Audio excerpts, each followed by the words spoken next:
Hello, today I thought I'd make a build on Nezha, since I also think he is pretty underrated.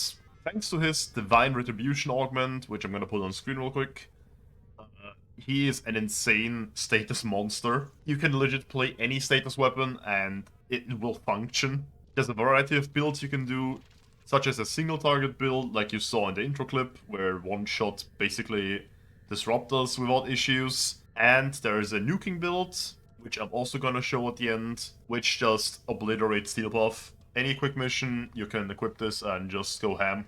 It doesn't really matter. Yeah, let's get right into mod config. So for the first build, we got the single target build. In the aura slot, I'm playing Brief Respite, since his free doesn't really do much. It is bad, it needs a rework or like a buff or something, because that damage redirection is ass. I'm gonna say it like how it is. It's just ass. The only good thing that it gives status immunity, but that's about it. In the Exile slot, we're playing Control Slide, since his passive is annoying. If you want to play it, go ahead, but I don't like sliding all over the place. It's weird. We have Blind Rage, Transient Fortitude for strength, Pride Flow, Equilibrium for the energy, Stretch for a bit of range on our 4, Rolling Guard, so we can be invulnerable, and Status Cleanse in case we have to recast Warding Halo or anything. Divine Retribution for, like I said, the insane heat spreading, and a non-max fleeting expertise. This is on purpose, so our Blazing Chakram, our 2, has a 3-second duration. For this build, I choose Sickening Pulse as a Helminth ability, since it just works pretty well with his spears. You shoot once, you prime the whole group, you press Sickening Pulse, it gets 10x'd, or like 10 more statuses. It is pretty insane. You can get some insane numbers with this, especially with influence and stuff, so yeah. In the Arcane slot, we have Mold Augmented for even more strength, so our Blazing Chakram has even more damage vulnerability. And since we're using Furis as a main heat weapon, Arcane Precision, so we can get extra 300% damage on it, which is also pretty nice. As for the second build, we didn't change a lot.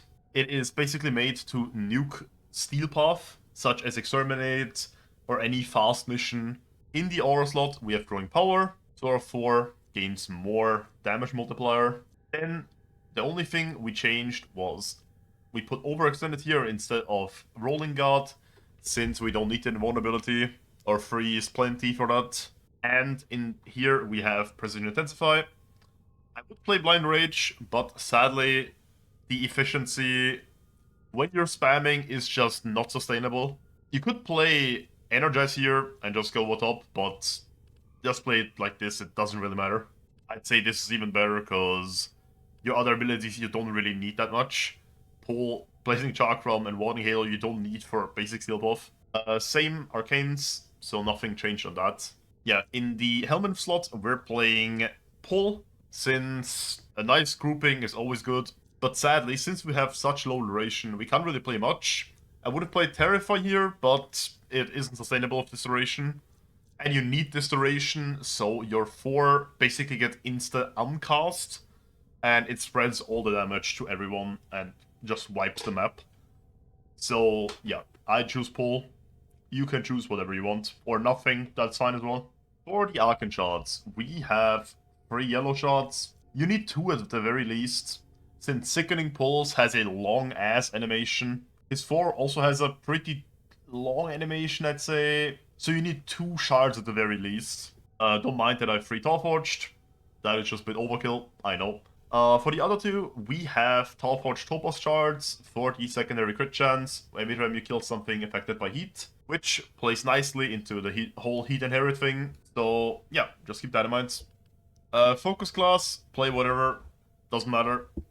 Depending on what you're doing, if you're playing base Steelpath, play Zenuric. If you're planning on going level cap, play Madurai or Nairo. Up to you. It is not really that important on Nezha. As for weapons, you can play anything that is status. You could play Strun, you could play even Tord work, but that's boring. I personally choose Bobonico. Since it's kind of funny, you press the old fire button, and if there's enough enemies, they just all die. But mainly I'm gonna focus on Furis, since that thing is pretty darn stupid with him. This is my Furis build. If you want more quality of life, just exchange Galvanized Crosshairs. I just like using it, so yeah. But besides this, it's just basic heat damage, nothing else. This just shreds Steelpath, any level, doesn't matter. As per companion, I am playing the Riga and Hellstrom, as always. I just love the radiation spread. Plus, pretty nice to have, but play whatever you want, doesn't really matter. That's it for my mod configs. If you have any questions, feel free to ask me. Quick recap, his free pretty much sucks. Recast it out of combat, so you have as low number as possible. So for the 3-second invulnerability period. Because if that gets too high, you're never gonna lose it, and that sucks since the main reason we use it is for invulnerability. So make sure to cast it outside of combat and not in combat, if you wanna not permanently die. If you have any questions, feel free to ask me. If not, enjoy. Peace.